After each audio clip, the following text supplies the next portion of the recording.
Hello friends, तो आज मैं बना रही हूँ प्रोटीन कैल्शियम फाइबर से भरपूर लड्डू, जो कि आप 1 महीना लगातार खा लेना तो आपका विटामिन का दवाई छूट जाएगा। और सबसे बड़ी बात कि आप कोई भी सीजन में बना के खा सकते हैं और 2 महीना तक ये चलेगा, ख़राब नहीं होगा। आप स्टोर करके 2 महीना तक खा सकते हैं। बच्चे बड़े सभी के लिए फ़ायदेमंद है। तो आइए चलते हैं, इसका इंग्रेडिएंट्स देख लेते हैं।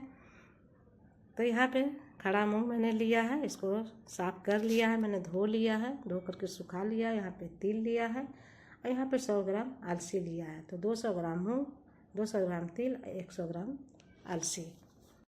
तो आप जानते ही हैं ये इंग्रेडिएंट सब कितना फ़ायदेमंद है। यहाँ पे रोस्टेड मूंगफली मैंने लिया है, जो कि प्रोटीन से भरपूर है।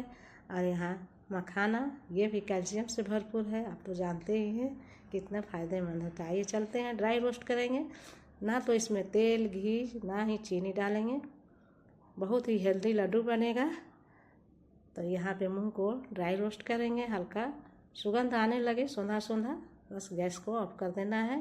थोड़ा कलर चेंज हो गया हल्का। अब इसको हम निकाल लेंगे दूसरे बर्तन में, इस तरह से। अब फिर से कढ़ाई चढ़ाएंगे। अब यहाँ पे हम तिल डालेंगे। तिल को भी हल्का चटकने तक रोस्ट करना है। तो ज़्यादा मतलब नहीं, कड़ा नहीं भूनना है, हल्का सा रोस्ट करना है इसको। ये बहुत ही मज़ेदार टेस्टी लड्डू बनता है। जब मैं बनाई थी घर में तो मेरे बच्चे को बहुत पसंद आया। मैं तो अपने बच्चे के लिए हॉस्टल में भी बना करके भेजती हूँ, बहुत ही पसंद आता है। मेन बात है कि सबसे बड़ी बात है कि बहुत फ़ायदेमंद है। ये है अलसी। अलसी तो आप जानते ही, नर्वस सिस्टम के लिए भी और स्किन, बाल के लिए भी कितना फ़ायदेमंद है। जो भी इंग्रेडिएंट्स में पड़ेगा सभी फ़ायदेमंद है। ये देखिए मखाना, तो मखाना का मैं हार्ड वाला दाना लिया है, जो नीचे का छोटा छोटा दाना होता है उसको, क्योंकि पीसना ही है इसलिए। तो ये भी भून चुका है। अब हम सभी भुनी हुई इंग्रेडिएंट्स को बड़े बर्तन में डाल देंगे ठंडा होने के लिए। तो यहाँ पे अलसी, तिल सारा इस तरह से ठंडा करेंगे। और यहाँ पे मखाना भी मैंने डाल दिया, मूंगफली भी डाल देंगे इसी में। तो ये रोस्टेड मूंगफली है। तो ये बढ़ते बच्चे के लिए बहुत फ़ायदेमंद है मूंगफली, प्रोटीन से भरपूर।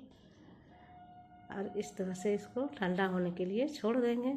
जब तक हम मूंग को देख लेते हैं, क्योंकि मूंग को जो है हमने पहले भुना था तो मूंग ठंडा हो गया है। तो मूंग को हम अलग पीसेंगे, क्योंकि इसको थोड़ा महीन पीसना है। और बाकी सब थोड़ा सा दरदरा भी रहेगा तो कोई बात नहीं है, लेकिन मूंग को महीन पीसेंगे। तो इसको मिक्सी जार में डाल करके पीस लेंगे। एक बार में सारा नहीं पीसेगा, दूसरे बार में भी और आधा पीस लेंगे। तो यहाँ पे देखिए फाइन पाउडर हो गया है। इस तरह से हमने चाले नहीं हैं, क्योंकि ज़्यादा थोड़ा मिक्सी चलाए हैं तो इसलिए अच्छे से पीस गया है। अब हम इसको दूसरे बर्तन में निकाल लेंगे। तो 2 बार मैंने सारा मूंग पीस लिया है। तो मूंग भी पीस गया। अब हम चलते हैं, ये भुना हुआ इंग्रेडिएंट जो था सारा चीज़ उसको पीस लेंगे। तो हल्का दरदरा पीसना है इसको। तो ये बहुत ही फ़ायदेमंद लड्डू है, यकीन मानिए। आप एक बार ज़रूर ट्राई कीजिएगा, इसको बनाने का चेष्टा ज़रूर कीजिएगा। बहुत ही फ़ायदेमंद है, बच्चे बड़े सभी के लिए। लास्ट वाला मैंने थोड़ा दरदरा पीसा है, थोड़ा ज़्यादा मोटा, क्योंकि जब लड्डू में थोड़ा थोड़ा दाना पड़ेगा देखने में अच्छा लगेगा। तो अब यहाँ पे मूंग वाला भी जो पाउडर मैंने बनाया था इसी में डाल करके मिला देंगे। तो मूंग तो आप जानते हैं कितना फ़ायदेमंद है, प्रोटीन से भरपूर है। तो डॉक्टर भी सजेस्ट करते हैं मूंग दाल खाइए, तो पचाने में भी बहुत हल्का होता है। तो यहाँ पे सारी पीसी हुई इंग्रेडिएंट्स को मैंने मिला दिया। अब चलते हैं आगे के प्रोसेस में। तो यहाँ पे गरम कढ़ाई में मैंने 2 चम्मच घी डाला है। यहाँ पे गुड़ डालेंगे, करीब ये 1.25 किलो गुड़ है। तो इसको हम पिघलाने की कोशिश कर रहे थे, पर पिघला नहीं। बहुत सा गुड़ पिघल जाता है, लेकिन ये नहीं पिघल रहा है। तो हम यहाँ पे डालेंगे 1 कटोरी पानी, छोटी कटोरी से पानी डालेंगे। तो इस तरह से ये भूरा वाला गुड़ था, शायद इसीलिए नहीं पिघल रहा था। तो अब यहाँ पे कोई तार वाला चाशनी नहीं बनाना है, मतलब आधा तार वाला बनाना है, चिपचिपा बस हो जाए। अब यहाँ पे चिपचिपा की तरह हो गया है, तो अब हम गैस को बंद कर दिए। अब यहाँ पे बड़ा बर्तन लेंगे और इसमें आधा ही मटेरियल डालेंगे, ताकि एक बार में कहीं गुड़ कम या ज़्यादा हो जाए, इसलिए आधा पहले बनाएंगे। तो इस तरह से गुड़ डाल देंगे कि बांधने लायक हो जाए, वैसा हमें बनाना है। शुरू में हम कलछी से ही मिलाएंगे, क्योंकि गुड़ गर्म है तो हाथ में लगेगा। थोड़ा हल्का मिक्स करने के बाद हाथ लगाएं धीरे धीरे। जब हाथ में छूने लायक हो जाए तो आप सारा इंग्रेडिएंट्स को अच्छे से मिक्स कर लिए गुड़ के साथ। अब ये लड्डू बनाने के फॉर्म में आ गया है। देखिए इस तरह से एकदम आसानी से बन रहा है। तो ये बहुत ही फ़ायदेमंद लड्डू है और मेरा आजमाया हुआ है, और मैंने 2 महीना स्टोर करके खाया है, ख़राब नहीं हुआ था।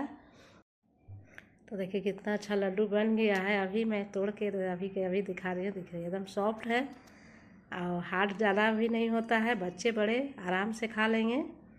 तो इस तरह से लड्डू बना करके आप बच्चे बड़े सभी को खिलाएं घर में, सभी के लिए फ़ायदेमंद है। हड्डियाँ भी मजबूत होगी और इसमें कैल्शियम है, प्रोटीन है, सारे विटामिन मिनरल है।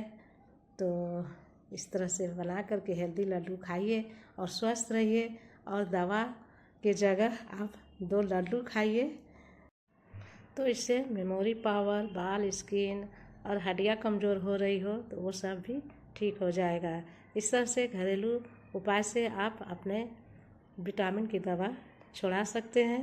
और ये लड्डू खाइए और स्वस्थ रहिए, और बहुत ही कम दाम में घर में तैयार हो गया है। बाज़ार में तो ये ख़रीदने जाएंगे तो 1000 रुपये किलो मिलेगा, लेकिन घर के इंग्रेडिएंट से सस्ते में बन जाएगा। तो मेरा ये रेसिपी कैसा लगा कमेंट ज़रूर कीजिएगा। वीडियो पसंद आए तो लाइक शेयर करना ना भूलें। Thank you for watching. फिर मिलते हैं अगले वीडियो में नई रेसिपी के साथ।